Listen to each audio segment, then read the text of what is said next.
to the Patcast. So when we left off, we were talking about the Nate Diaz and George Masvidal fight. I'm a little bit disappointed it's going to be a boxing match, but it is what it is. We'll move on to Jake Paul and Mike Tyson. I know I touched a little bit on that last week. Why is he doing it? 20 million reasons, blah, blah, blah, blah. So here's where the problem is.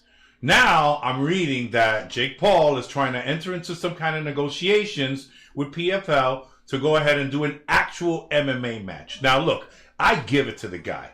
He is a YouTuber. He's made a name for himself. He's got the balls to go out there and do it. Okay? A lot of people may not like what he's doing, but he's doing it, and he's doing a great job at it. He's getting a fan base. His company is reaching incredible heights.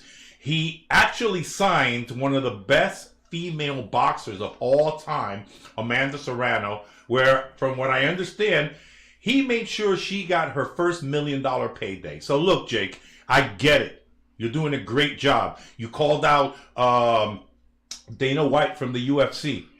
Increase the payments, increase that. Now, I'm not saying that Dana listened to him and increased it, but they did go up. Payments go up. Everybody's happy. So, but this is the problem that I have.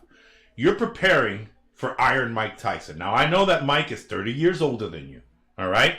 But you get hit by Mike Tyson. Forget about it. You're going to sleep. All right?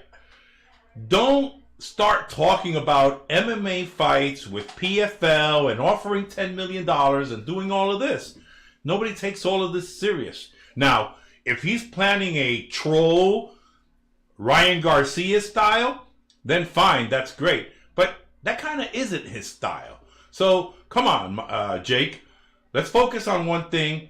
Let's get this fight going. Everybody's excited to see it. You never know what's going to happen. You know, a puncher always has that one shot. And from what I understand, Mike Tyson. Okay, hold on. Newsflash. All the lights are going out. Bah, bah, bah, bah, bah. Mike Tyson has stopped smoking. All right? That's as big as Snoop Dogg stopped smoking. So this is how serious Mike is taking this fight. Stop smoking, working out regularly. He looks terrific. Now, look, there are some people in this world that in their mind, they can't lose. They can't lose. They won't lose. They're going to try everything to win. And I believe that Mike Tyson is one of those people.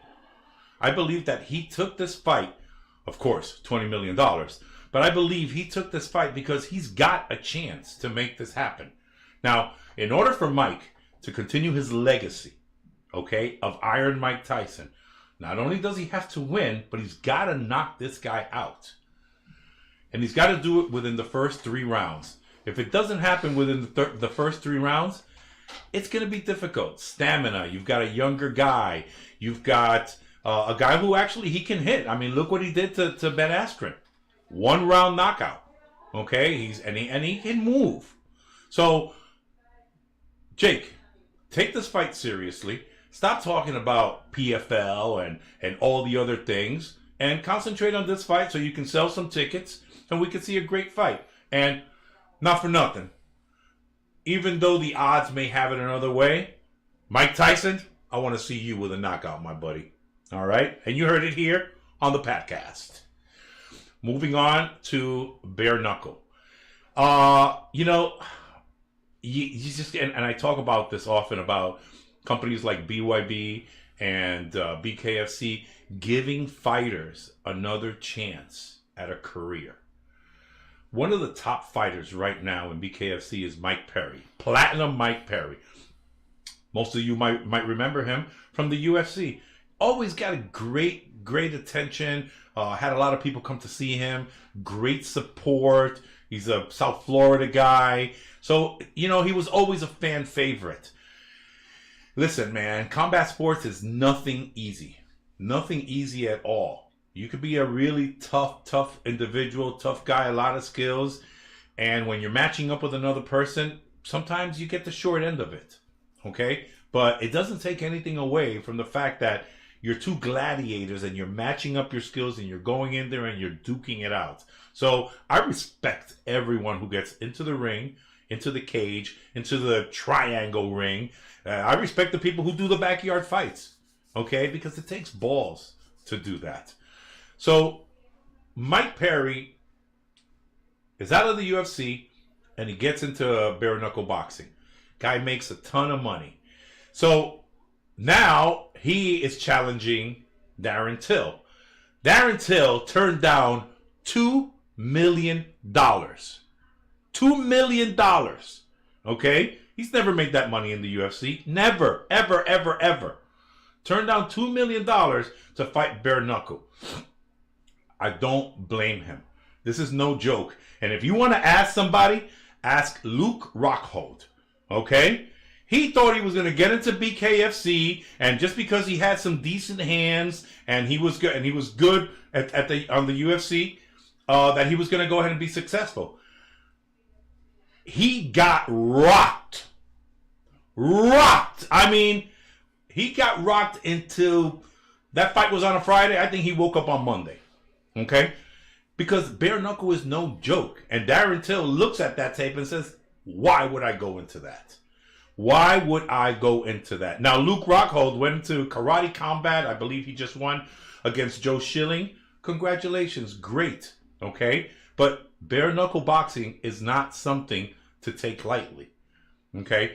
The BKFC brand and production, just like BYB, they're making their mark everywhere they go. I know that BKFC is going to be in Dubai and in Los Angeles. BYB is also going to Dubai, and they go to England. They've got an array of great local fighters. You've got, for BYB, you've got one of my favorite people in the planet, which is Rene Rodriguez, white boy, the Hialeah champ.